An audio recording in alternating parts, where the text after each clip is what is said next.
the Buddhist Studies team for secondary schools under the Ministry of Education, and he was invited to join the team when available Buddhist textbooks were deemed by Cambridge Examination Syndicate as unsuitable for examination purposes. So he presented 1998, yeah, in the 1980s.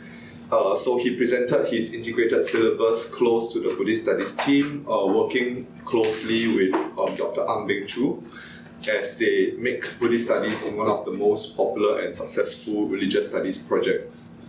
So the other important contribution that Brother Piya made was to the Singapore Buddhism in 1980s, where he used his teachings and courses to successfully unify Buddhist youth groups of Singapore into a fellowship network. So Brother Piya was previously ordained as a Theravada monk for over 20 years. He co-founded the Young Buddhist Association of Malaysia as vice president, and in due course he also founded the Friends of Buddhism Malaysia and Friends of Buddhism Singapore in 1985 and 1986 respectively. So during the same period, he started the Dharma Ferris, a community of full-time lay Buddhist workers, the first of its kind in the two countries. So today, Brother Piya is a full-time Dharma teacher specializing in early Buddhism. Yeah, so maybe you could give him a round of applause.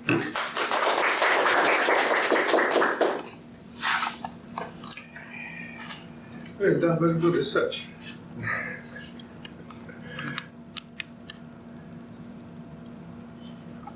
So we start right away? Yeah. Talk yours. Sure.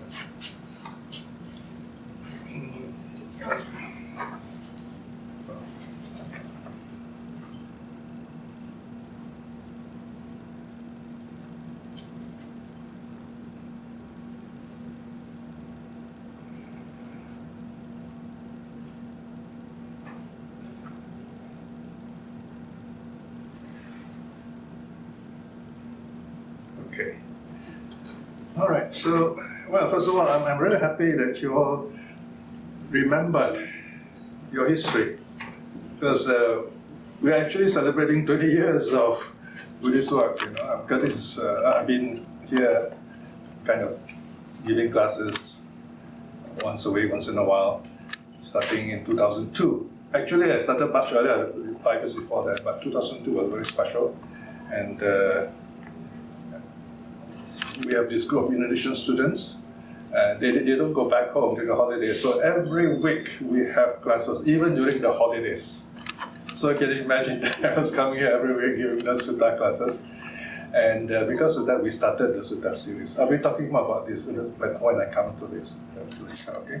So let me just quickly tell you basically what happened to me and my work. And more importantly is my vision of Buddhism in this country, because I'm 76 this year, so time is running out, and I'd like to inspire you all to continue to work, because the future is yours. So I like to say, you get the Buddhism you deserve, and you deserve the best, so you have to work hard for that, all right?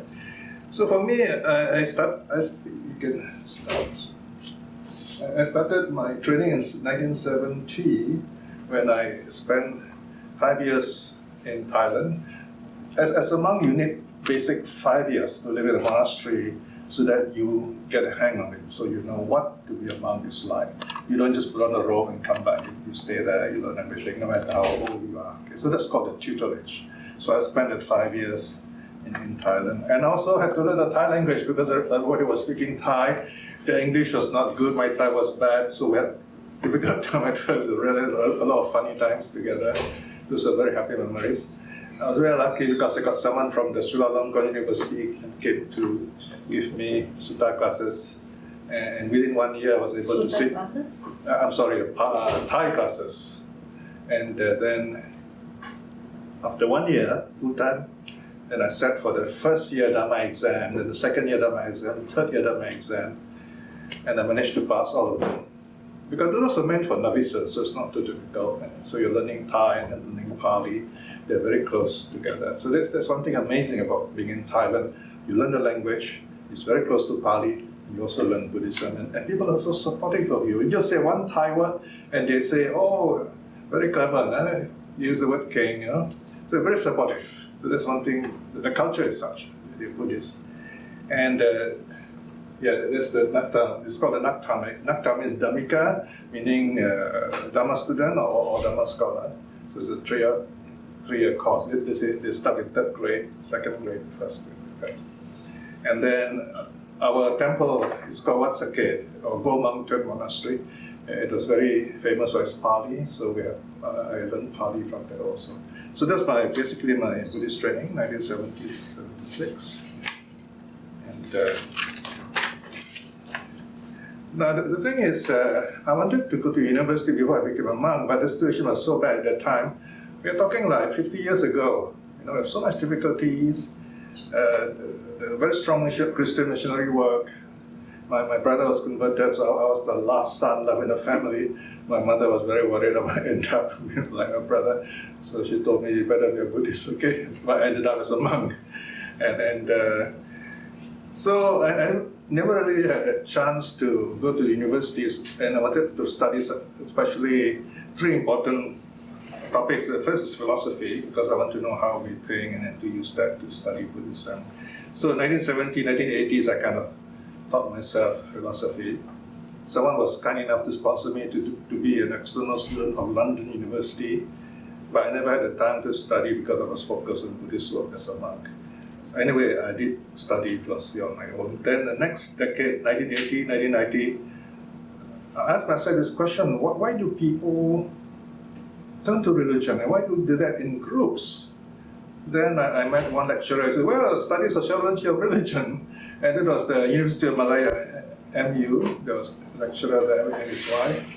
He was very helpful. He was telling me all this, what to read.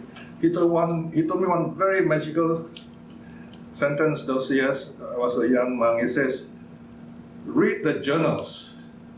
Read the journals. So, and they really helped me. Because I was reading all this. I found with so much new information, latest information about sociology of Buddhism in these texts. Then the following 10 years, more or less, 1990 onwards, up to now, I begin to wonder why people think in a certain way, how thinking affects us through meditation, things like that. And of course, I'm studying psychology now, which is a very helpful topic to study Buddhism. All right, so the next part already want you to mention a bit to you. I was in Malacca, it was my hometown, and there was no Buddhist text. So I went to Sunday school, we just chit-chat, we didn't do much. So when I became a monk and took over, I told myself, we need a proper syllabus. So I put together what's called the integrated syllabus for all the years of the classes available at the time, from the youngest to the oldest. And I also wrote the textbooks going with that. And this became very useful because even the biggest temple in Malaysia used it. And then it was brought to Singapore, and it was used in the schools. This part of the history is very important, very interesting, because there was some difficulty to get Buddhist books at the start. We were planning, the Deputy Prime Minister Goh Chok Tong was saying that we need religious studies because young people, they were these rich kids who were like, shoplifting, things like that, and wondering why this is happening. So he thought that, you need something more than just politics, so introduce some kind of religious studies in school that might help. That's how the Buddhist studies started in the 80s. But then we had no books. And the best book we had at that time was from Sri Lanka. So the teachers from the ministry who got together, the Buddhist teachers, they got all these famous books from Sri Lanka. They sent it to Cambridge examination syndicate. They wrote back and said, no, you can't set exam questions with this book. They're just books for pious reading. So then they heard I have written a syllabus. They said, can we have the syllabus? Yeah, of course. So everything was kind of just right. They sent the syllabus, okay, you can use this. And that's how it all got started. It became the most popular subject of the religious studies in the 80s. So that is the story of we started in secondary school, and then, okay, let's go on to the 1980s. In the 80s, a bit more after this. Yeah, that's right. After this. Yeah, it's the one Yeah, next one. just now you were talking about. Yeah, that's right. Okay. Now then, by the 80s, late 80s especially, I was looking at what's happening to Buddhism in Malaysia and Singapore, and I thought that we could do better. We're talking about like 30, 40 years ago. Today you see so many books, so many speakers around. It was not the case long ago. Okay? Basically, it's like you're going back home to your hometown. You find that kind of situation, there's no Buddhism. So I was looking for a model. What model we use to get intelligent young people together, educated people to do Buddhist work.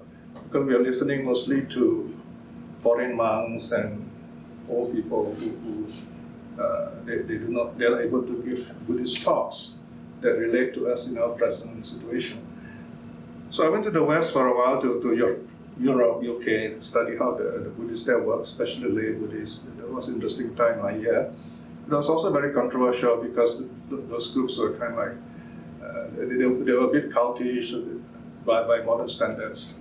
But otherwise, they were really brilliant young people because they were kind of from the 60s and they have great ideas. They could write very well. English is their language. So I learned a lot from them.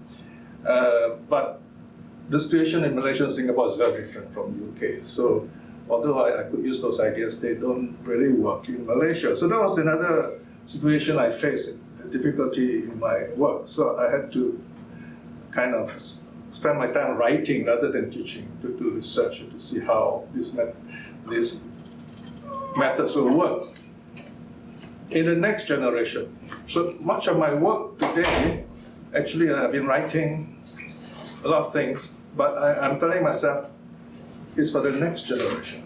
I've written a number of volumes, which I'll talk about in a moment. Okay, next is, you can see some of the books. There are two books here, some of you have not got it, come and help yourself, okay? I'll be talking about this. Okay, first you see the book here, The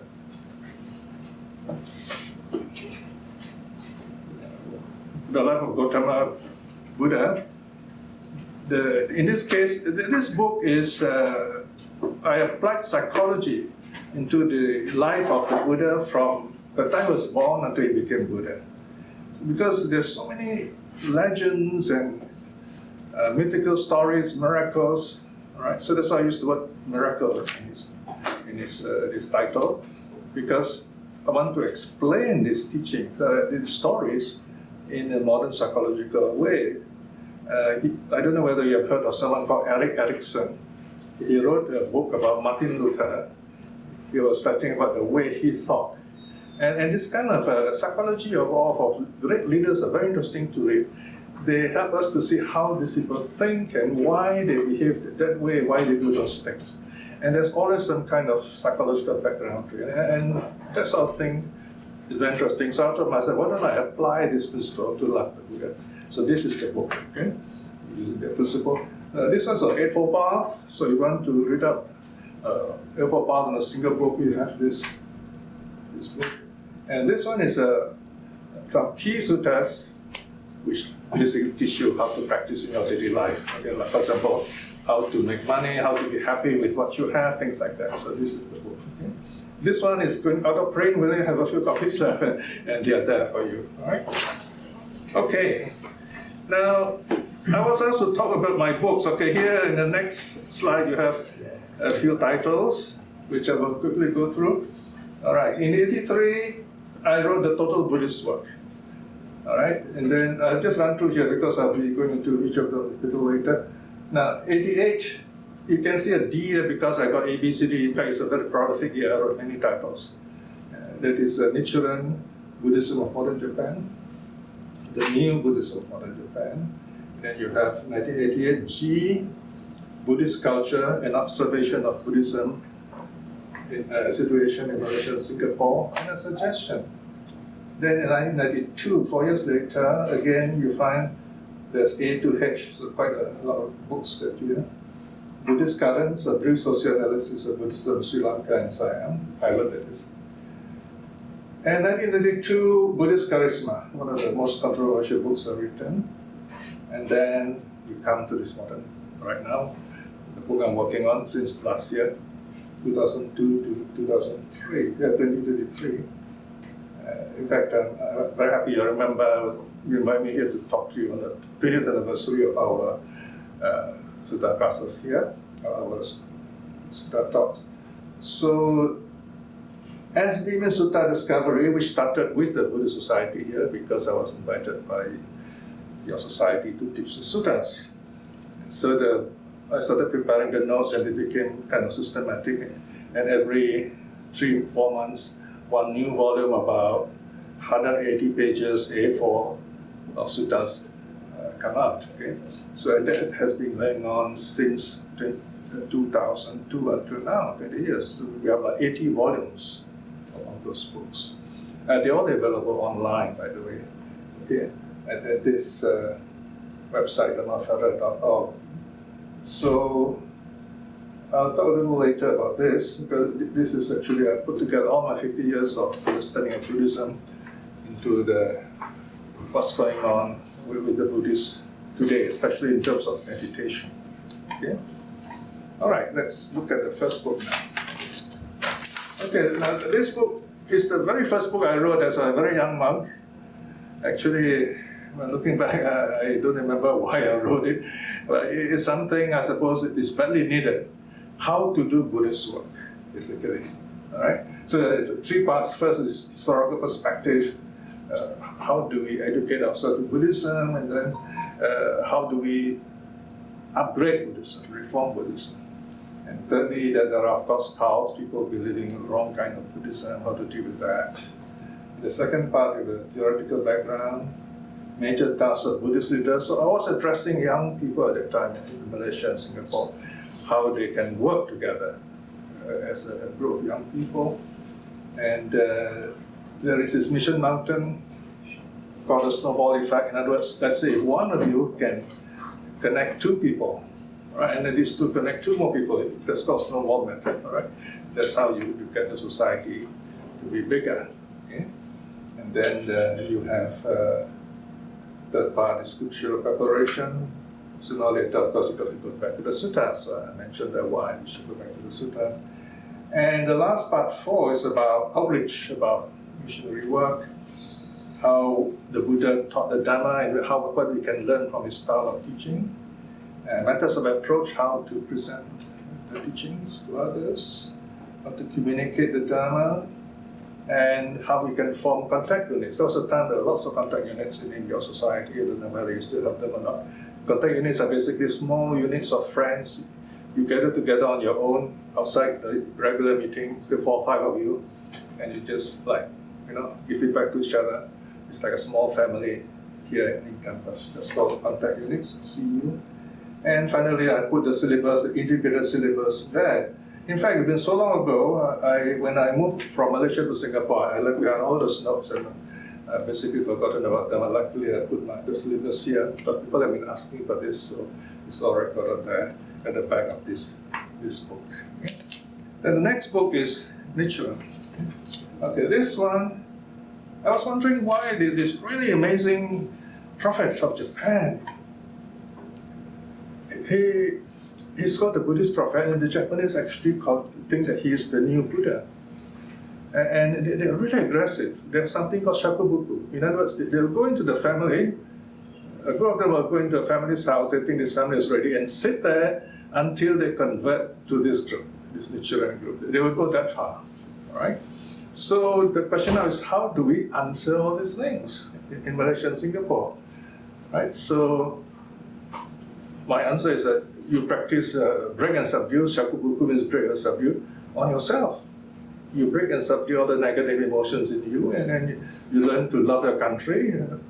Nichiren says love Japan, So here we say you study Buddhism to love your country. Now, one interesting point about this book, Nichiren, is this. When we put it out on sale in Singapore, in the Buddhist bookshop, Buddhist culture,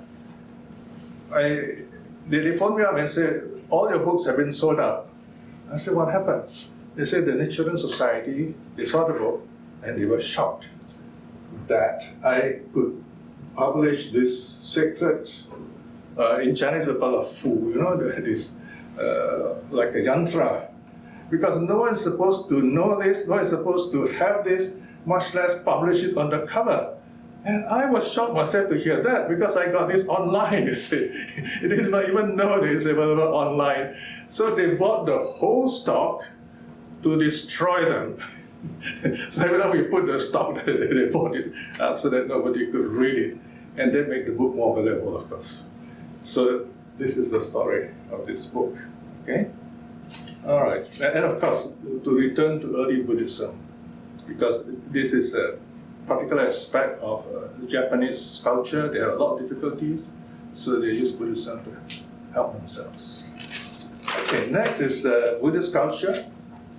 Okay, this book was purely written about our own culture. What can we do with our own culture? What's going on?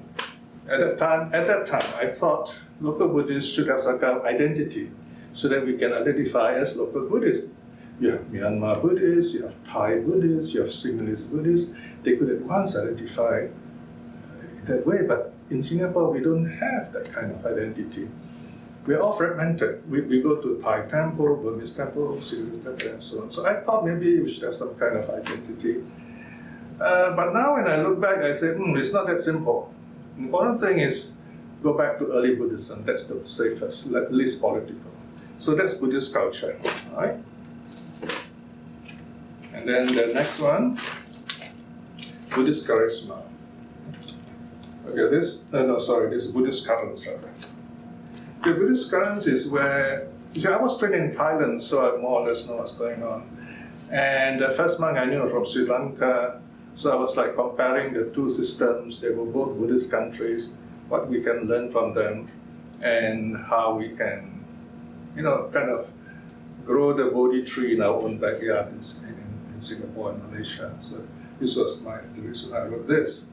Okay, there are certain issues in Sri Lanka. They believe in castes and things like that. And so I discussed all that. I was using sociology when I wrote this so that people can see how Buddhism, how religion go through sociological development in different countries. All right. So this is the Buddhist currents. Okay, next one. Buddhist Charisma is one of those books I was trying to understand why people just love teachers. Students just love teachers. We look up to certain teachers and we think they're really great, we even think they're enlightened, and we actually respect them even higher than the Buddha. Right? So I chose 4 people here, according to different times. The first was someone, a Westerner, an American, called Father Sumangalo, born 1903. This, all right. So he was an American. Usually, those days, even today, you find Westerners, they get a bit unhappy with their culture, that they'll come to Asia, become monks, seek a new meaning in life. So this is what happened with this Sumangalo. He first became a Theravada monk, and then he was not happy with it, and then he became a Japanese Jodo Shin monk. He just put on the robe, spent a few years, and then he started traveling. When he came to Singapore and Malaysia, people were surprised those days. Imagine, in the 60s, you see a monk, not only a monk who speaks English, but it's a Western monk, it's a white monk. So it was a phenomenon those days. People were just excited as a Western monk, so they thought, well, he's really educated. But the thing, if you look back, he didn't go for any training, he just put on the robe and he went around. But he became very popular, so popular that he was invited to be the abbot of a temple in Singapore, in fact. So you have that kind of situation with the Buddhists those days, right? So this is the details are given here. And then the second monk is a Sinhalese monk. He was a politician in India working with Gandhi and Nehru. And then he became a Trappist monk, a Catholic monk. And later he became a Buddhist. So imagine what kind of person he is, a great orator, among other things. And he was the one I was close to because there was no one else I could talk to. He was English speaking. And that's the good thing, I can ask him any questions I want, and he gives me very interesting answers. So at that time, he was the best we had. Back in Sri Lanka, he was called the dancing monk because he's very good in stage productions. He would get our Malaysian children together and perform Wesak shows, like Story of Angulimala and other Jataka stories as a musical. So you imagine you have that kind of amazing monks those days. So that's another Mangala, okay? And then we have a local person in Malaysia, Dr. Wong Kui Weng. He was a Catholic before, then he left the religion, became a Buddhist preacher. He did not have a happy marriage, but he turned to Buddhism, and he became a missionary. And his idea was to simplify Buddhism so that we can reach out with Buddhism to everyone.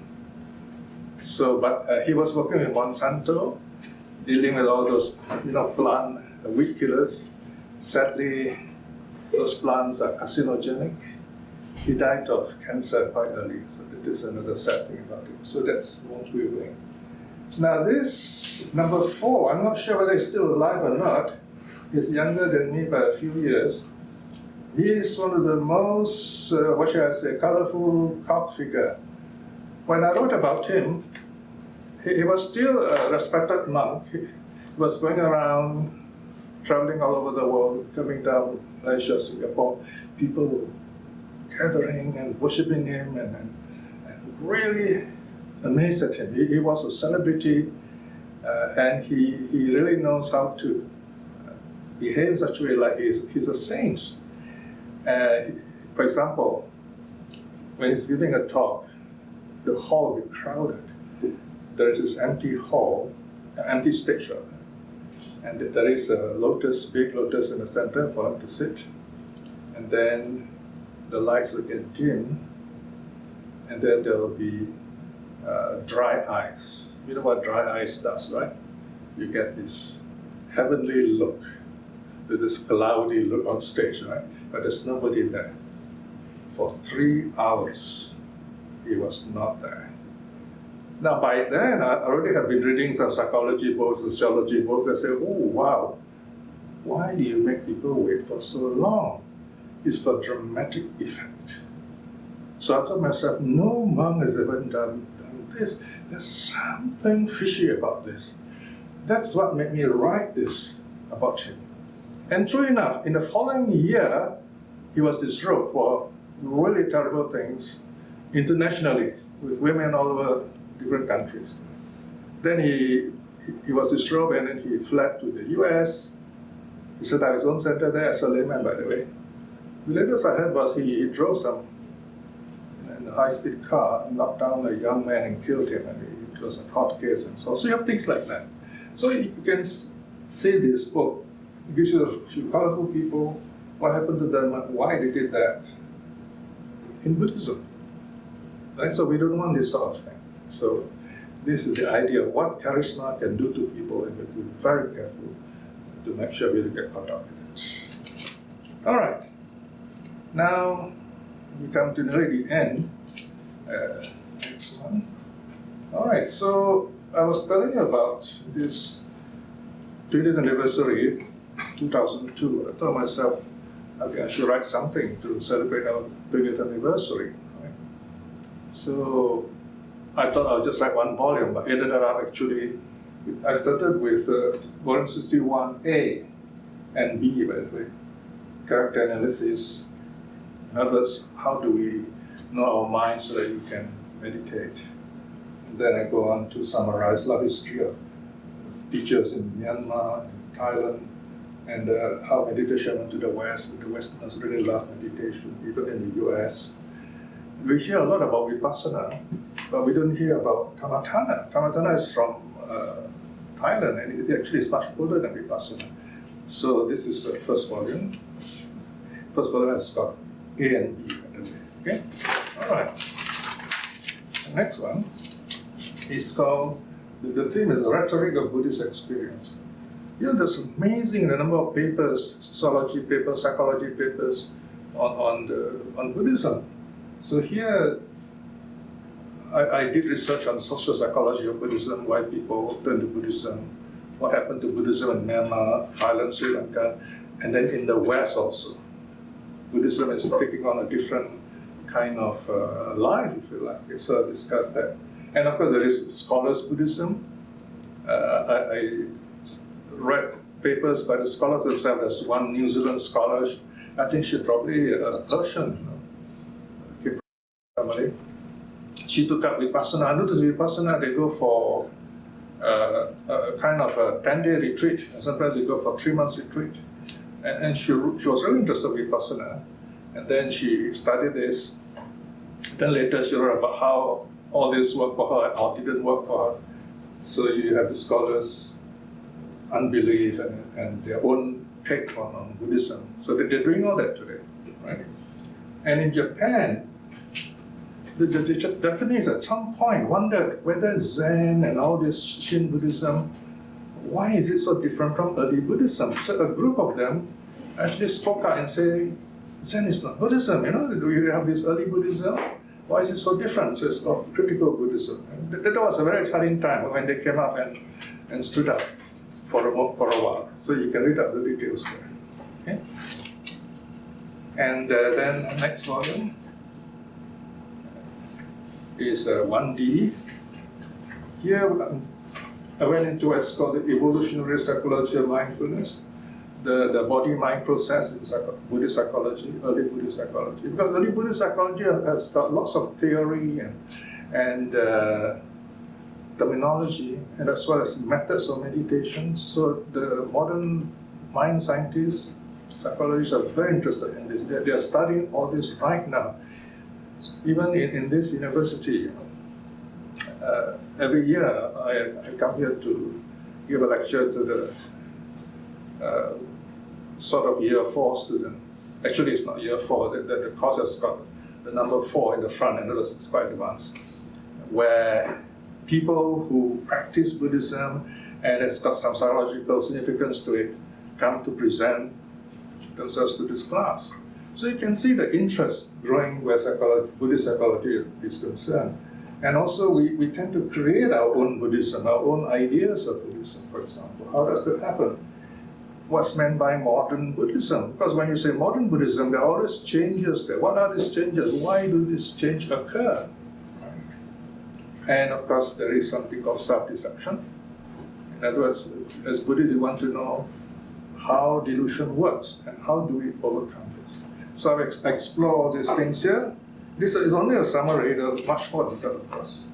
Okay, now, next one. We have volume E. This is the 5th volume. We go deeper into delusion to find out how meditation can expose the way we think and how we often delude ourselves. For example, you notice our memories of things are never exact. We normally tend to reconstruct our memories. So this volume discusses that and how do we know things, psychology of knowing, and what happens to the mind during meditation. This is another thing that the scientists are watching the mind during meditation. So here I try to summarize all those things.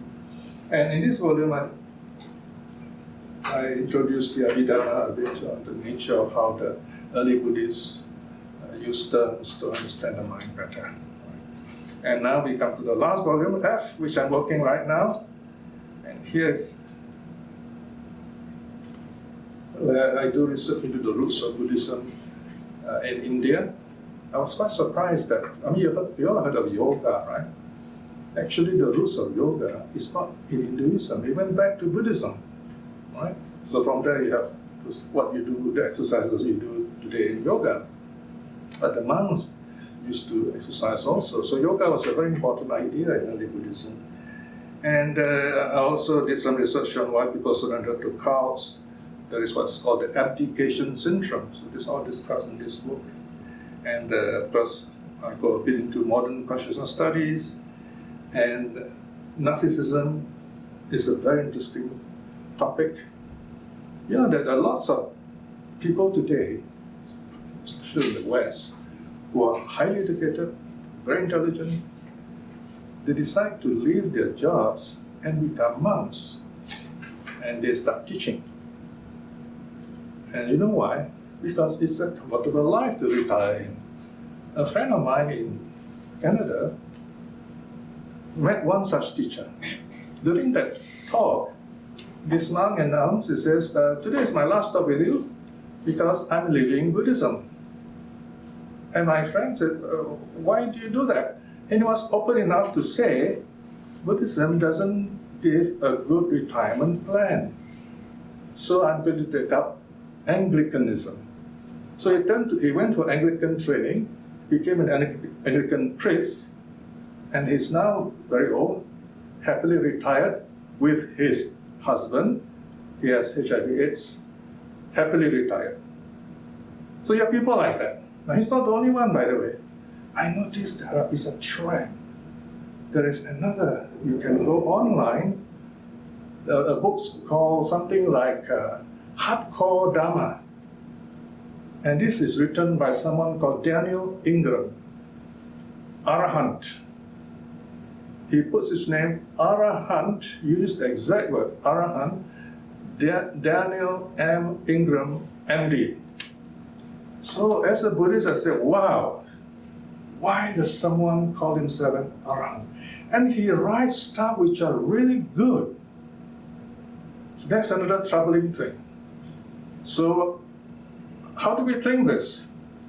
Intelligent people, but they are narcissistic because they think that they are right. Of course, he tried to change all the teachings, all those vipassana jnanas, the stages of insight, everything. And of course, there are other Buddhist scholars like Analayo who reply, who answer, say this is wrong. So I put all this together so that you can really have a good idea what's going on.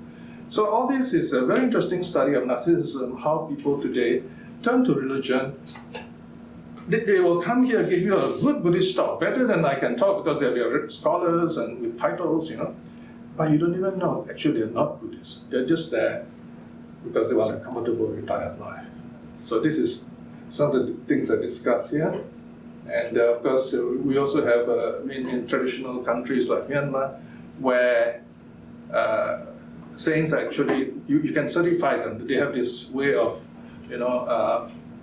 knowing who is the first stage saint and so on. So I also studied this, how they do this, why they do this. And this is very interesting because in Myanmar, you see meditation is very important. In Thailand also, it's important. So in Myanmar, it's vipassana. In Thailand, it's called kamathana. But sadly, in Sri Lanka, meditation is going down. The monks, there is very few monks. In fact, most of the monks you see here, Sri Lanka monks here, they don't keep the Vinaya. They openly reject the Vinaya. So you have this kind of developments which are very sad. And then finally, this is the last one I'm writing on, number 6. What are the difficulties we face during meditation? This is what the scientists, the mind scientists have discovered, and what we can learn from them, how they can help us in our meditation. So this is my current research, which to me is very interesting, and it occupies most of my time, and I can tell you it's really worthwhile to be a Buddhist in that sense, despite all the human difficulties you see.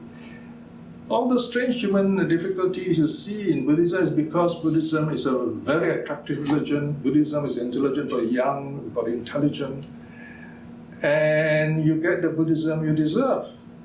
So we must, in other words, go back to early Buddhism, study what Buddhism really is, stand up for Buddhism, because Buddhism is a very free and open situation. Anyone can do what they like with it. So if you do not stand up and speak for Buddhism, people will take away and do what they like with it. It's like your house has no doors. Anyone can come in, they can just do what they like in your house. So, and if you as intelligent young people don't stand up and do the right thing, you'll get more and more such people coming in. So do give it a thought, in other words. So on this 20th anniversary, I would like to remind you, it's up to us really, what kind of Buddhism we get. Okay? All right, I'm going to stop here, see if there are any questions or anything I can answer. How much time do we have? We have about an hour. Oh, Yeah. okay, that's good. The Sutta. Wait, any questions first?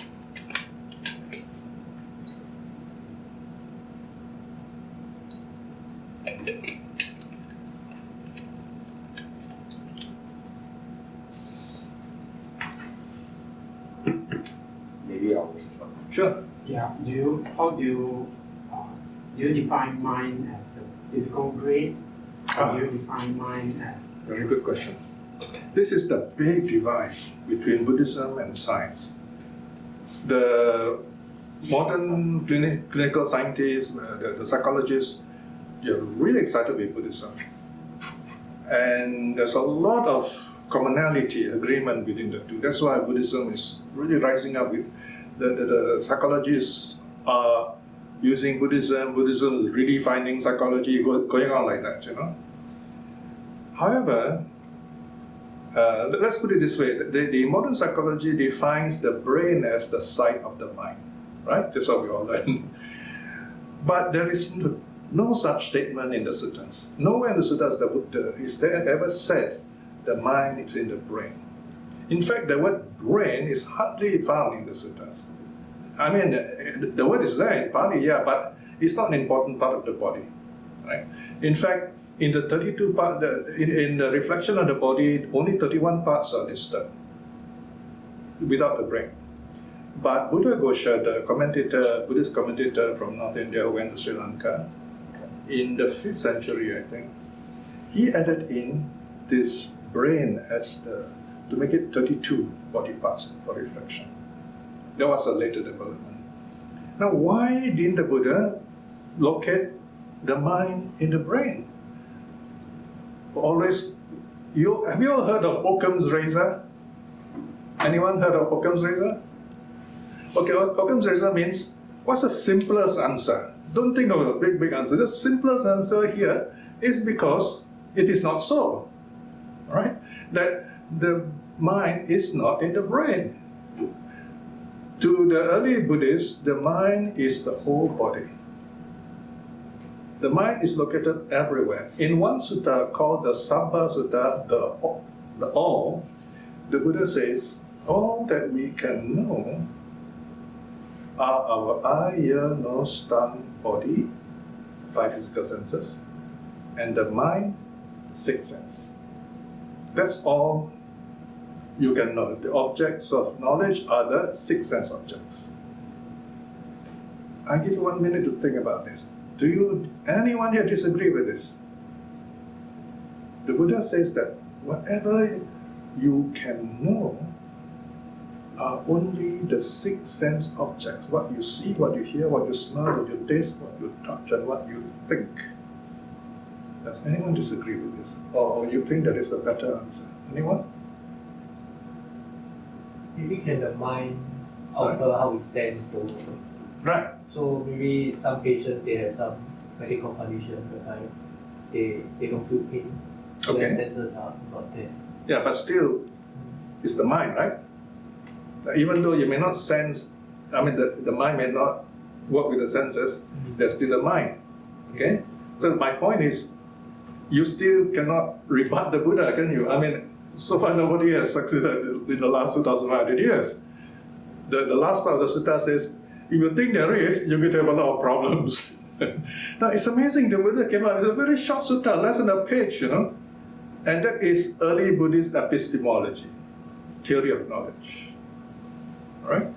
So, then when I was reading the psychology of the mind, they came up with a very interesting idea. How many of you have heard of the term extended minds? Any of you? Oh, you're really out of date, you know, you better catch up, huh? You can read up a bit more here. Extended minds. This is really common sense, you know. Right now you're listening to me, right? My mind doesn't exist in itself. My mind right now is connected with all your minds. And later on, people will watch this video and connecting with those minds. That's the meaning of extended mind. That is why you go for lectures. And you don't only extend your mind to the present lecturer. His own knowledge comes from many minds in the past. So our whole civilization is this extension of minds. So the mind is not just the brain, it's not just the body. It extends to everyone within that culture. And that also is a very good explanation why we keep the precepts. Can anyone see the connection there? Can anyone continue from where I stopped? Why I said that? Anyone? Can you connect? No?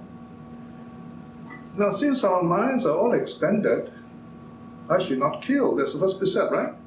I should not kill. Because my mind, your mind, same mind. Without your mind, I can't exist. We all grow up, we all learn, we all do things. The moment I walk out of here, because our minds are all somehow in tune, although we don't talk to each other. We got to respect other minds. That's the first precept. Second precept also follows that. Second precept is about not stealing. In other words, respecting what people's happiness, what they have. See? If you take away what they have, you are kind of breaking this connection. See? So you go on thinking like that, all the other extension of the mind. So you see the mind, you can see that the mind is everywhere in that sense. Okay, there's so much more to talk about, but I think this will give you a good idea on the nature of the mind. Okay. Next question?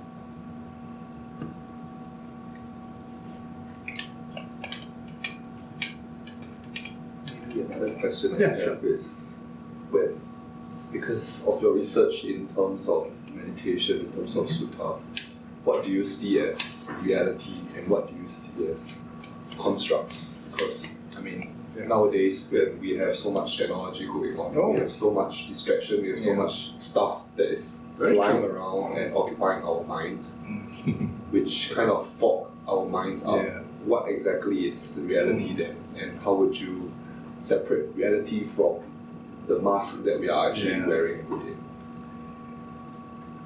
You all come here to study for many years, right? And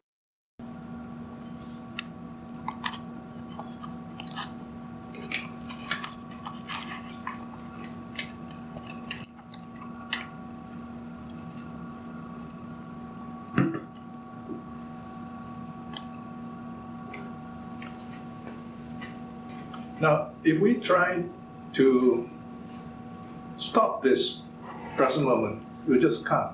You say, oh, I like this. I want to freeze this. You can freeze a movie, but you can't freeze real life. If you try to do that, you will suffer. There is suffering. There's a cost. Even the best things in life, they are the best because they will move on. If all the good things in life are available every day, everywhere, anytime, they won't be so good anymore. Diamonds are precious because it's very difficult to gather. A lot of hard work together. And it's one little piece. That is the truth of suffering. Then, when you look at even the present, now this camera is the present, it's taking pictures of me. And you see me, you replay that on the screen. But is that me? It really looks like me, but it's not me. So how do people identify? That's Piya in that. The idea of non-self. Non-self doesn't mean we don't exist. Non-self means there is no fixed essence in our life. We are not fixed. We are a process. We are changing all the time. All our views are provisional. I've been a Buddhist for 50 years and I've been changing my views so often because I realized I was wrong. The serious thing is to say only this is right, and then you find a few years later you find, oh, I have a better idea now. That's what you're doing when you study here in this university. You learn things the first year and later the professor will tell you, okay, you can forget first year now, you got better things now. That's the way things are, non-self, right? So a very good example is to reflect on the ripples. When the next time you go to a beautiful pond with very calm water, and then you see a leaf drop into the water. And then these ripples, wow, they grow, and they come towards you and then they disappear. You see the ripples growing and coming to you. Ripples growing and coming. When nothing is coming, there's no movement there, right? It's only the water going up and down, right? You see the water, the troughs, up, down, up, down. So you reflect on that, you see the ripples, I see the water is coming towards you, but nothing is really happening in that way. So that's a reflection on non-self also. So these are ways we look at reality. Reality is the present. The past is a construct. We are selective in our memory about the past. And there's no way, of course, you can prove or disprove what you think of the past, but very often we are wrong. The future never comes. You notice, you can plan, I'm going to do this, I'm going to do that, and then when the future actually comes, you say, oh, I don't think I want to do this now. You change your mind. So the only time you have is now. Do what needs to be done right now. This is what the Buddha teaches. The now is very important, and Vipassana meditation is just about that, the present moment. That's the real thing. The past is constructed, so is the future. That's one way of answering it. So think about it. Huh? Okay? Any other question?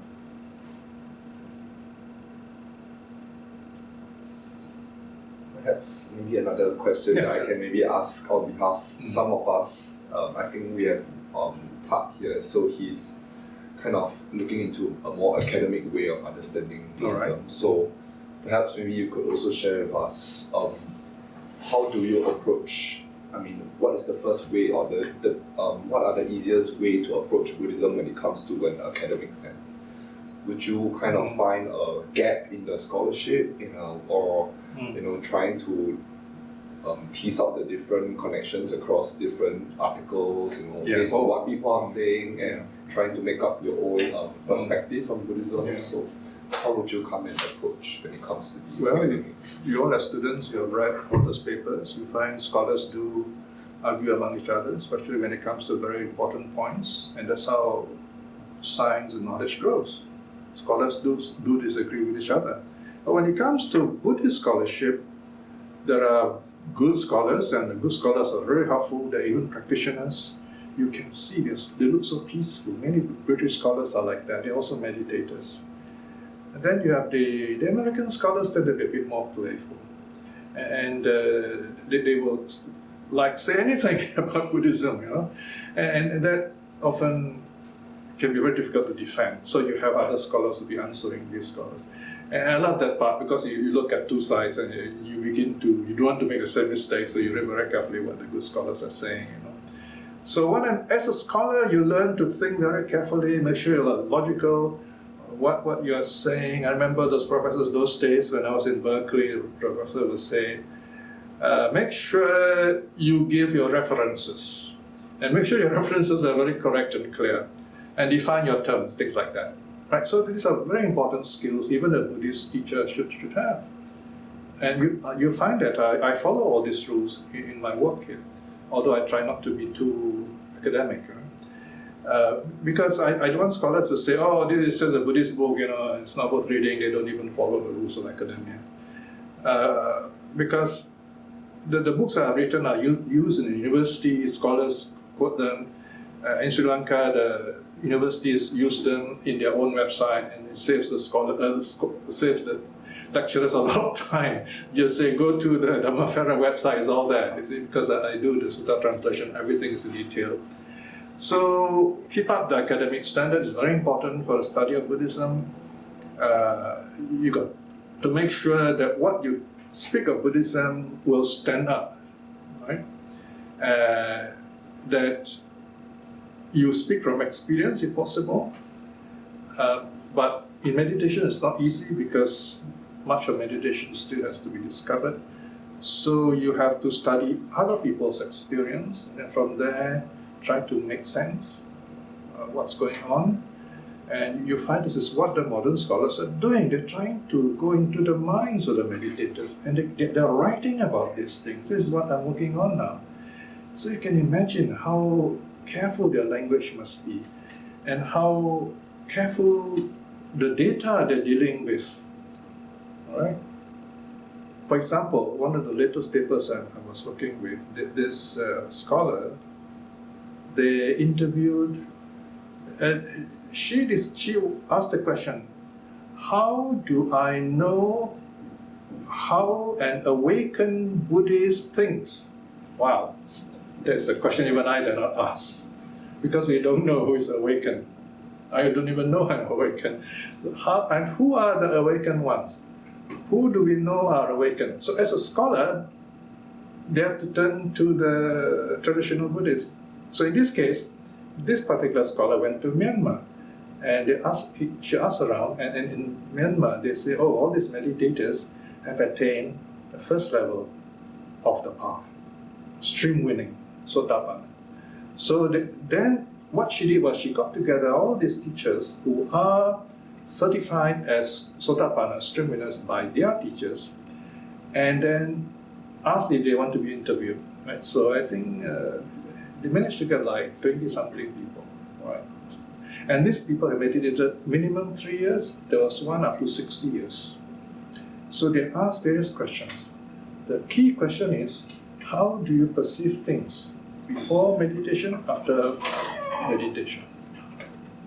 And they give some very interesting answers. But then at the end of the paper, usually at the end of the paper there'll be one session called discussion, right? Because you're going to point out there are limits to this research, So she said, okay, these are all very interesting, but then again, how do we know what they're saying is right? We don't know as scholars, because it is still third-person report, you see, right? So we still have work to do. Very often I like to say that in the papers, we still have work to do. All right, but she has done her part. She has done all this wonderful research. She's done the right thing. It's the first step, and that's how you continue from there. How do we know the person is saying the right thing? This is where I come to a very interesting point in terms of psychology. Because every year the psychology students will ask me, how do you measure the mind? How do you measure meditation? So one of my answers now will be this. My answer always has been, you can't measure meditation. In Buddhism, you cannot, the teaching is such that the mind is boundless. You don't limit the mind. But there are correlates, neural correlates of the mind you can measure, yes. My prediction is, you want to measure the mind, you yourself should meditate. The psychologists themselves should meditate. And they are studying Buddhism now. They're becoming Buddhists now, and they're better Buddhists than most of us because they are very serious about Buddhism. And they also know the mind. So imagine, they know the mind, they're researchers, experts of the mind, and they know Buddhism. Then they meditate, and they see their own mind. Now that is the scholarship of the future. When the meditator who attains very high level of meditation, who are also psychologists and scientists, and they write about it. I'm waiting for that time. I think we're approaching the time already. Some of the papers are already talking like that. I'm working on those papers. I have a huge stack of papers in my house. I mean, I photocopy these papers so often, I have to rent a photocopier machine in the house and connect it to my computer because I need to read them, right? I rather read them than read them on screens. So that is how far interesting Buddhism has gone today. Okay? I think so. And then that there is like misleading here about the awakening one and the one who achieved like the first, second, third, or fourth level of meditation. So that the one who achieved, even the one who achieved like the fourth level of meditation, they might not be arahant. They may not be awakening one. So that if we just measure someone like we set that they reach the first, the second, the third, or the fourth level of meditation, and we claim that they are awakening one. That's totally wrong. Yeah. So and that is very difficult to know who is the awakening one. Yeah. Because so that's just my point of view. I understand the essence of what you're saying. We can never know who is enlightened, who is awakened, who is not. We can only know for ourselves. Yes. No, my point is this. What the scientists are doing, all that I'm saying is they got to do it themselves. Right? Don't talk about awakening. They got to find out what's going on in their minds when they meditate. Then they begin to understand, okay, this is what it is. And they are in a better position to talk about those things than I am, than we are. Yes, that's Okay? right. Yeah, that's what I'm saying. Okay? Of course, we do not know what else will happen, is it? I mean, what happened to them? Maybe they might end up, I'm going to give up psychology, I'm going to be a monk, you see? I mean, that can happen too, you see? So it's a very exciting situation here when you go into research of Buddhism in that way. This is very futuristic. Can you imagine if more and more psychologists do this? I envision a time when you choose your psychology course. I think most of them would choose early Buddhist psychology of Theravada, because it's the simplest and most exact, because most of us, like Mahayana and so on, are very philosophical, right? And the first year, you have to study Theravada Buddhism. Whole year, nothing but Theravada Buddhism, because you got really to know your terms really well. This is one thing I noticed. Many of these scholars, they write excellently in psychology, and they quote suttas, even Pali, mind you. But some of the Pali, some of the translations could be better. They're very good, but it could be better. Let me talk a bit about one of the latest papers I read, where this psychologist was saying that you got to really meditate, and you must meditate in a long-term retreat in order to know the three characteristics properly: impermanence, suffering, non-self. You must go to the retreat. And he wrote a whole paper on that. My reply was, I said, oh, this is wonderful. This person respects Buddhism, is very careful in her paper, but she has given the monk's point of view. As a monk, that's what you do. This is what the Buddha would say. You practice in this way to attain arahathood, or non-returning. But then, for Buddhists like us, like me, there is alternative B. We don't have to meditate. Well, we need to be mindful. Okay, we don't have to sit long meditation. And this is found in the teaching called the Anicca Chakku Sutta, the I Sutta, the I is impermanent Sutta. This is chapter 25 of the Samyutta, Connected Sayings. Right? There are 10 suttas there. All the 10 suttas, the Buddha says, reflect on impermanence. And the Buddha gives 10, methods you can use. Anyone. The first one is the easiest. Reflect on the senses, the 5 senses and the mind.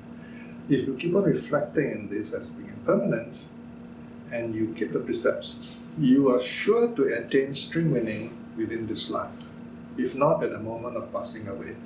What I'm saying here is that there is an easy alternative where a layperson can attain the first 2 stages in this life, but then he has about 7 more lives to go. But that's okay, you know. 7 more lives will never fall back, will never go the wrong way. So they miss things like this. So they need to study Buddhism more broadly, you see. So they only study enough Buddhism for their research. Then other scholars will, kind of correct them. Okay? Okay. Next question.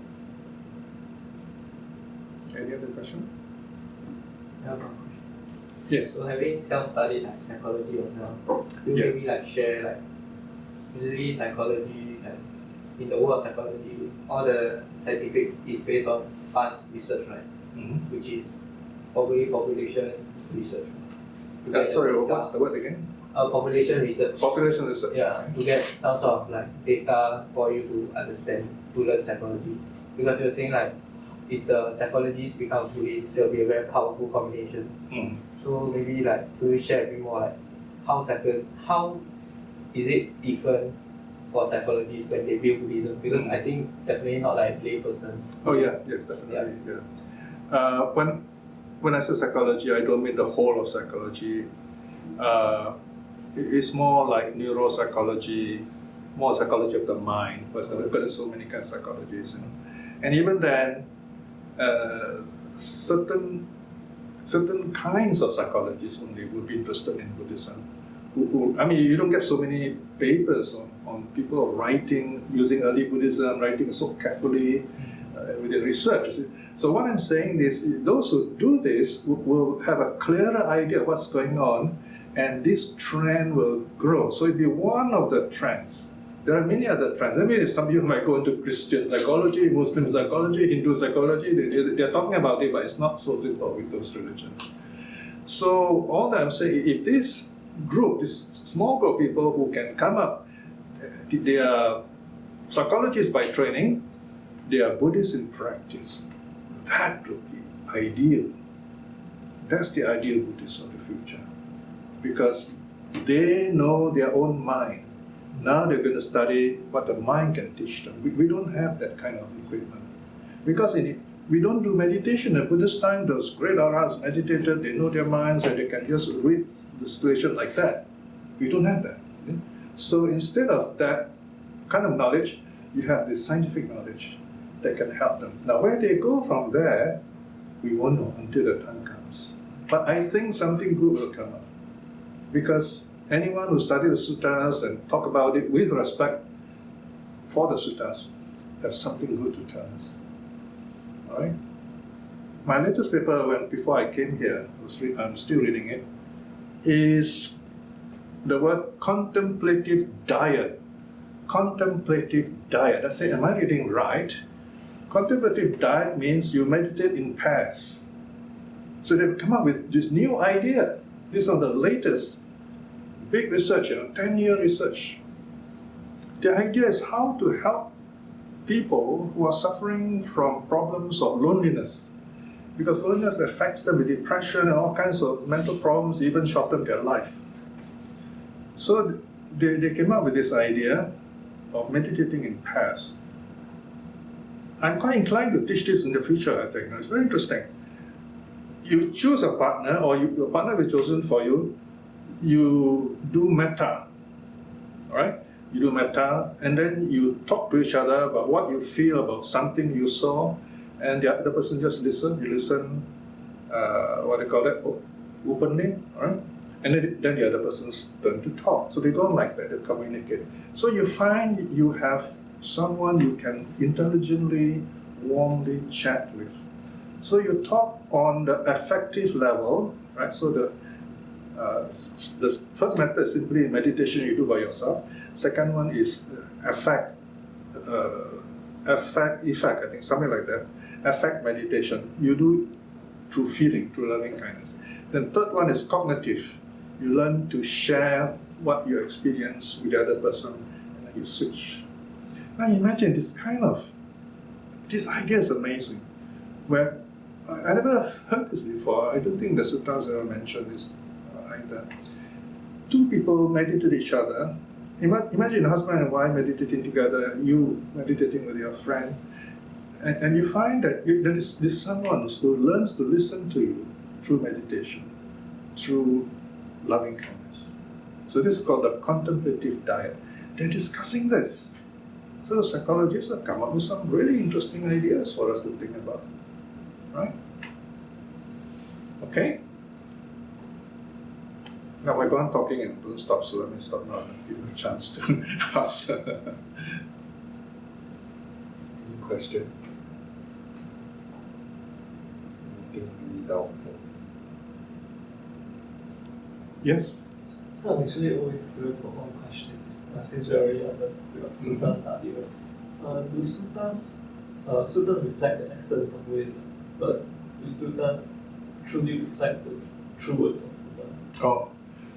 No, they're not the ipsissima verba of the Buddha. They're not the exact words of the Buddha. No one talks like the suttas. Very repetitive, you know. You have chunks and chunks of repetition. It is the oral tradition, right? So, in other words, what happened here is you've got to imagine that the Buddha talks like a normal person. He uses dialects of the place where he is, and there are many monks listening to him, like Ananda, see. Then these people, they get together, and they are very good in chanting. You know, if you have Indian friends, you find, wow, they can talk very fast, right? And they talk a lot, you know. So they're very good in speech. So they get it together, then they have a pattern, oral tradition pattern. You got notebooks, and you're not supposed to write sacred things. You have to learn directly from the teachers. This is the tradition of oral tradition. Today is the scribal tradition, written reading, right? So they will recite. It's okay, the Buddha was at such a place, he said this to this person, and then this person had this, and he went to another monk and he said this, and everything is repeated. So there's a lot of repetition, because the whole idea is the other monks listen, they can remember the teaching. So the repetition is very important. So the Buddha would not talk like that. But what is happening here is that the idea the Buddha gave is repeated in a structure, in a format which preserves the idea and is repeated so that we can understand this more clearly. And then when we do our meditation, we get this idea of this, then we look back at it and say, oh, okay, now I know what the Buddha is saying. And we don't care about the words anymore, because we know the idea behind the words. So what the Buddha said are not the words. The words are like a shell that preserve this truth. Do you get the idea here? It's not in the words exactly, right? And yet, it is nowhere else. It is the way the words are put that it can convey the meaning. It's just like what you read in your science book. You get these fantastic ideas coming out. It's not there, but it's in your mind, see? Because your mind is able to read those, what shall I say, the way, the language of science, and you put it together with other things that you know. So it's not just a sutta. You've got to put it with your daily experience, understanding. Other suttas, other things the Buddha taught elsewhere, you put them together, you see a bigger picture. And you say, oh, okay, now I see the bigger picture. Every time you learn the sutta, you learn a bit. It's like jigsaw puzzle. And slowly you build up this picture. Because as you grow older, you find it becomes clearer and fuller. So no, it's not the exact words of the Buddha, but it definitely preserves the essence of his own experience. The suttas record the meditation experiences, the awakening experiences of the Buddha and the arhats. How do we record that? It's really amazing.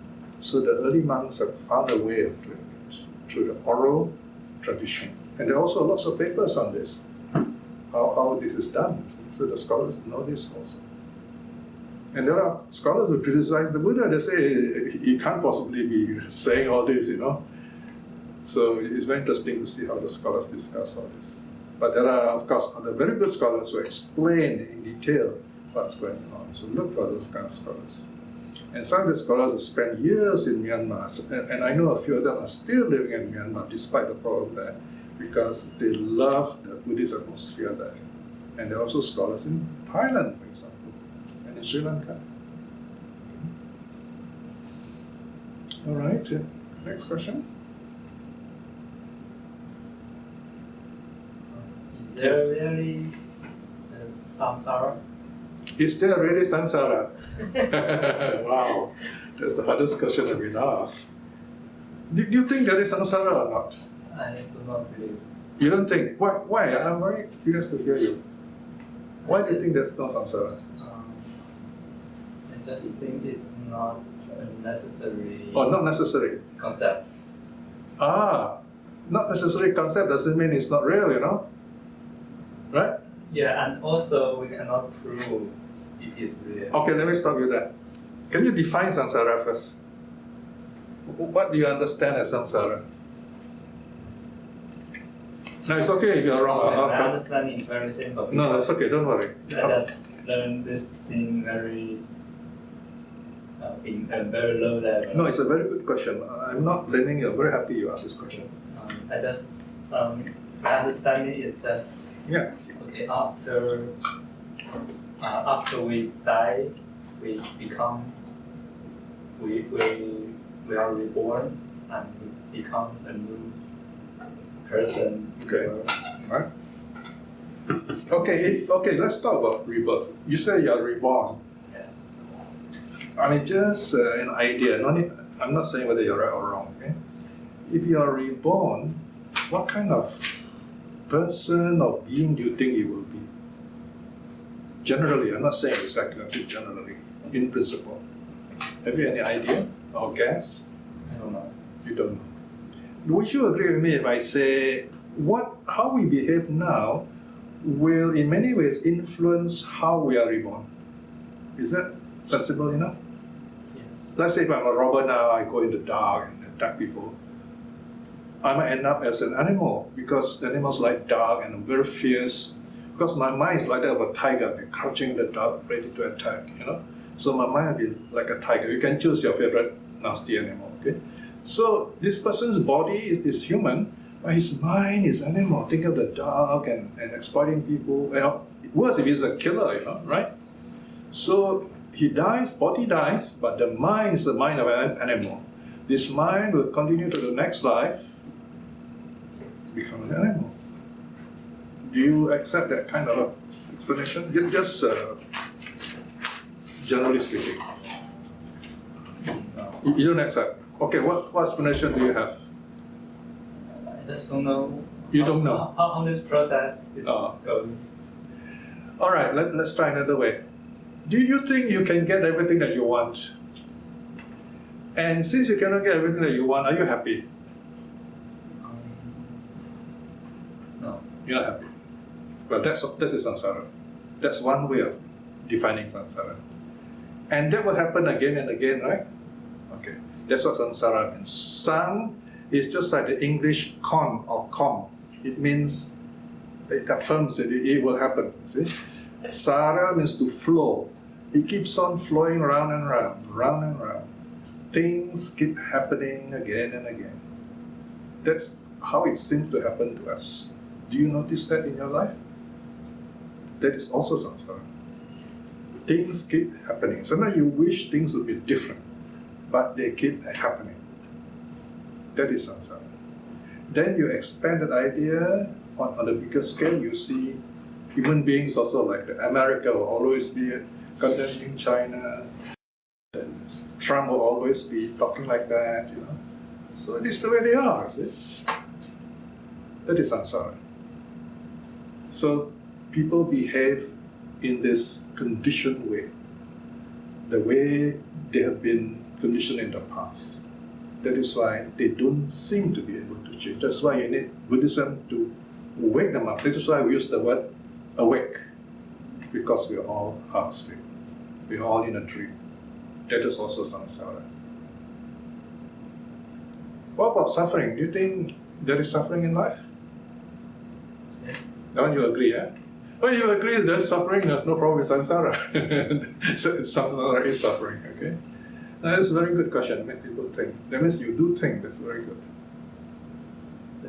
So, for samsara, so you don't believe because you ever experienced that that you can see someone behind in a way that you saw in some moment in your life, and now you see in real life. Like in the past, like 10 years ago, you see something, and you remember that memory, and then now you see the person behind in the way you see in 10 years ago.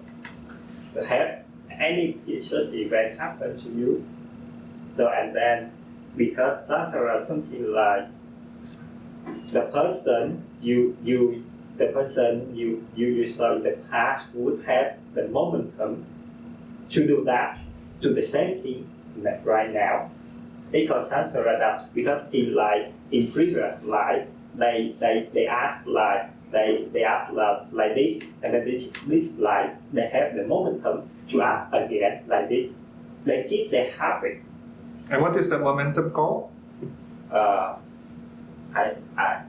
don't know. Karma. Dharma, yeah. So if you have experienced something like that, so you might a little bit believe in etc. etc. So from my experience, like previous, I met someone like I just like I saw something about like just for previous life about her, and now I just last year and I told someone already, and now I met her again because we different country, just met her again, and then now I can tell what happened to her life before meeting, before she speak anything, and then she was surprised how I do, like her relationship, her family, her boyfriend, family, everything. But I thought that happened in the past, and now I just tell you that you have momentum, and the person, your boyfriend, and your family also have that momentum to make the thing happen again. So, Okay, what you're saying, you're talking about conditionality. Yeah. Conditionality. So you see cause, effect. Cause, effect becomes cause, next effect. A1, B1, C like that, you know. So that also is part of samsara. Conditionality. We were conditioned when we were young, so we behave like that, we think like that, we feel like that. And then now, becoming students, you're also conditioning yourself. The whole university is conditioning you, so that you become a good scholar, and then you become a good graduate or whatever, right? So, in a sense, that is samsara too, because sometimes you wish you were more free, for example. Okay. Okay. All right. Thank you. Any other question? I'm always happy discussing here. You all got sharp minds, and don't just listen. That's great. I miss that because I was in Berkeley. We were very great scholars there. I have Yes? a question. Yeah.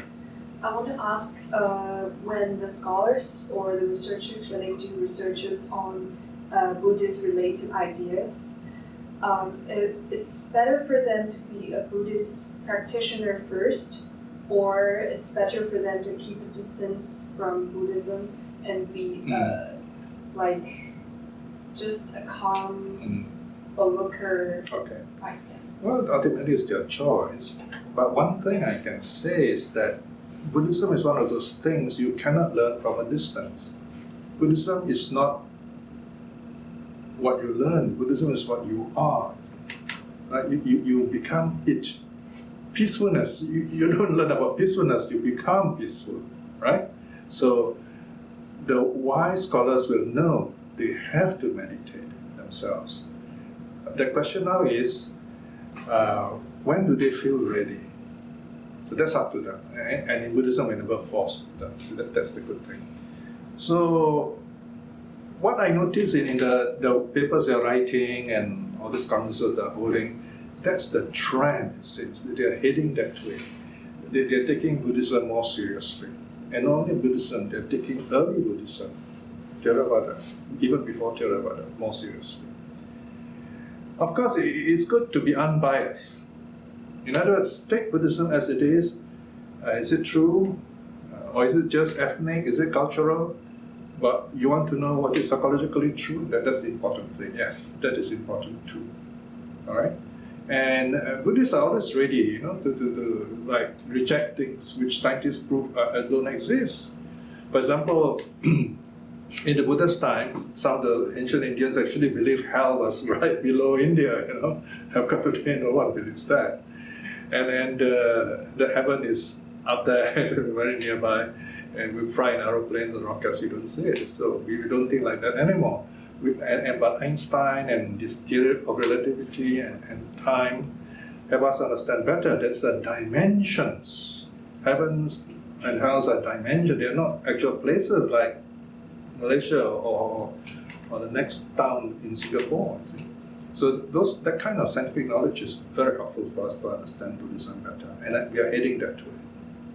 That's why I'm very happy with this development in psychology. If you're not satisfied with my answer or I'm not clear, just let me know. You can ask me again. Yes? I was just thinking, because previously I read some things on by Richard Davidson. I'm not sure if Oh, you heard did? of Yes, I him. heard of him. Very famous So guy. he actually flew in like media ricochet to like meditate inside the fMRI scanner to scan his brain and like try to do. Yeah, that's how it all started. Yeah. So I'm just curious, like what's your take on it? Like how do you see it as a Yeah. manifestation But that's how. of the brain? Oh, okay. Davidson started like that because he knew he must study the meditating monks, and then it was a really exciting time. But I think scholars have gone well beyond that nowadays. They know that you got to also study the grassroots. What the ordinary people who are meditating also, how do they do it, you know? What do you want to know about my view about what?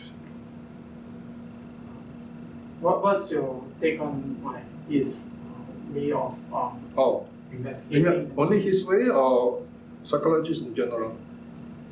his way and also psychology? Oh, I think I'm very happy with what you're doing. You know? I don't see it as a threat. Of course, there's something that you must be prepared for. The psychologists are taking over Buddhism. And very soon you'll be seeing the psychologists meditating and the Buddhists don't meditate. So that might be quite uncomfortable. So I don't know what's going to happen then. I really don't know. But I think you've got to see Buddhism as an open teaching. Right? We don't say, I am a Buddhist. A lot of people say, I am a Buddhist. I'm not practicing. But these scientists say, I am Buddhist. It's a big difference. If you say you are Buddhist, that means you are feeling it, you are practicing it. You are a Buddhist, it's statistical. You are one because you got to put in your demography, little square, religion, Buddhist. And nowadays they got one section, no religion. I think I'll put myself under that one. Because Buddhism is not really a religion, the way it is defined, right? So they don't have a category for Buddhism the way the scientists are looking at now.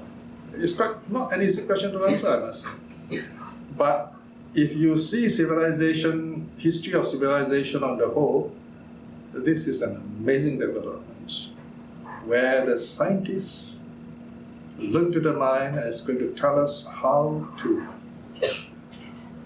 make our mind better. Isn't that good? Right? I mean, Buddhism is not that important as knowing the mind. I mean, if you take the two, which is more important, it's about knowing the mind. This is what the Buddha taught, right? Buddhism is a later construction. See? So that's the thing. That's why I talk about early Buddhism, because early Buddhism is very clear, very direct, tells you about the mind. You see? That's what I'm more curious about.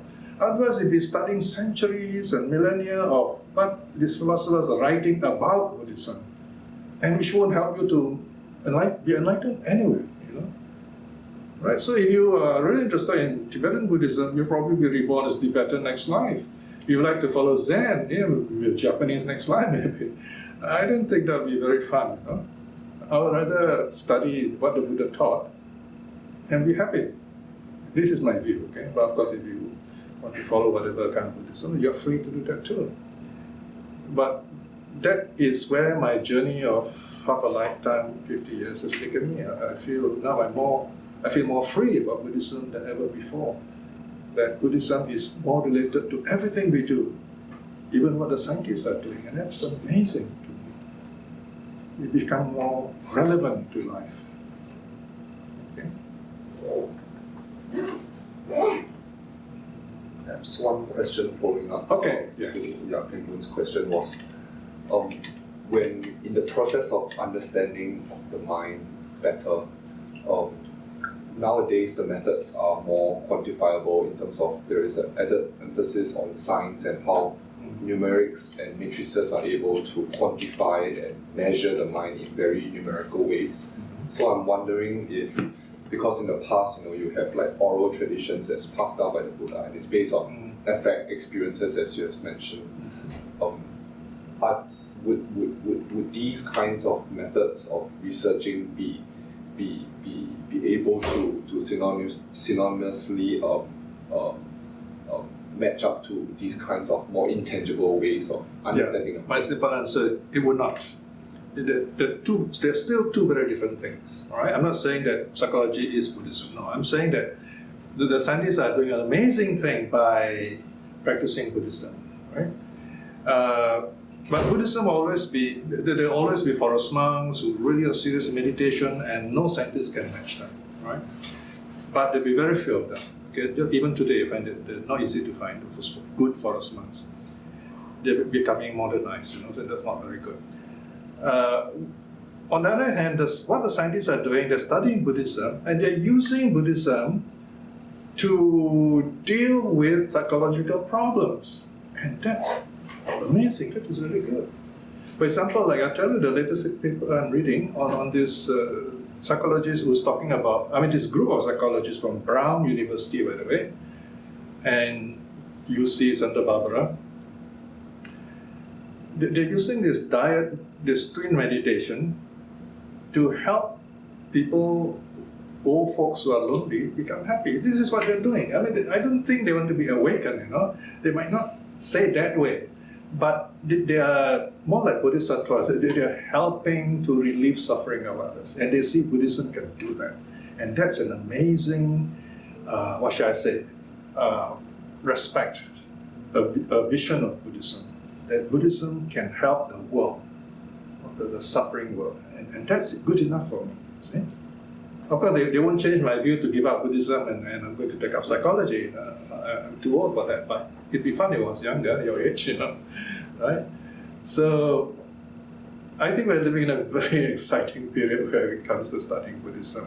So don't lose touch with it, right? Especially when you're in one of the best universities in the world. Okay? Any other questions? Or is it time out already? I'm curious, you mentioned the psychologists, the way they can implement very systemic global changes with the research. But how does the Buddhist world actually do it? By not preaching of Buddhist concept. By not preaching Buddhist concept? Yeah, because it's more like when Buddhists want to teach, right? It's not in a way of targeting solution for instance, loneliness in elders, but more of enlightenment, reaching the Malaya. How can say, because everybody got their own goals, but what is the main thing? Because they're saying Buddhism is no longer very applicable as a whole, but as a part, it kind of solves some healthcare problems. It's still helpful to Buddhism. You can say that the Buddhists now have better tools. They can learn from the psychologists and scientists and use those methods in the temples as Buddhists, the monks wherever they go. They have better tools now to, besides their teaching, their suttas and so on. They can use these new methods to help people. So it can be nicely woven together. And they don't have to be psychologists, right? So you find. I've been talking about the scientist part, where the Buddhists can do that too. They can accept certain findings of the scientists, certain methods the scientists are using, and use it themselves, because with their own wisdom. And they would be really, they can do great things in that sense. They become more relevant also. So everybody's happy. Because the worry is, it might not that can happen in the future, because people are more leaning towards science. Because they see the change instead of very true. My answer is I don't know. I wouldn't know what's going to happen, but I have a good feeling. I try to be optimistic here. I have a good feeling that things will turn out good, because when you study something that is so peaceful, the others have Buddhists also want to learn it. I'm doing it, you see. And by the way, I've written all these 5 and 6 volumes. They're all available in PDF, so no need to bring back volumes. You can download them. If you want, you contact me, or right now we will send the whole set to you. And you can, anytime at your leisure, look at the contents and choose what you want to read. And they're very interesting reading, I can tell you. All right. And remember, we're celebrating your 20th anniversary by talking to you. Okay. So there are a few volumes. Those of you who have not got the books, please take them. Okay. Yes. Any other question? Last one. You still time, yeah? Still can. Maybe one more question to wrap up is based on your number of volumes of suttas that you have read. What is the most impactful? What is the most insightful? Maybe a phrase from the sutta, or which sutta exactly do you think that as beginners, maybe where we should start, like where would pique the interest to start this journey? If you want to answer that in a phrase, live now. Okay, live now, or the present I mentioned to you just now. That's a key teaching for me. The present is the only reality. You can start there. The sutta that I find very impactful, really amazing, is the Sabha Sutta, which talks about the Buddhist theory of knowledge. Everything is in this all your senses. So simple. I'm amazed that 2,100 years of science, or 2,000 years of science, no one came up with that idea. They were talking so much things, but they missed this very simple idea. Sabha Sutta. So all these suttas can be gotten online. I've translated them with notes. All these things are available at dhammafera.org. 20 years, starting from the very first year I was teaching with you all, 2002, until now. Okay. So, Any other questions? any last minute questions? The last chance.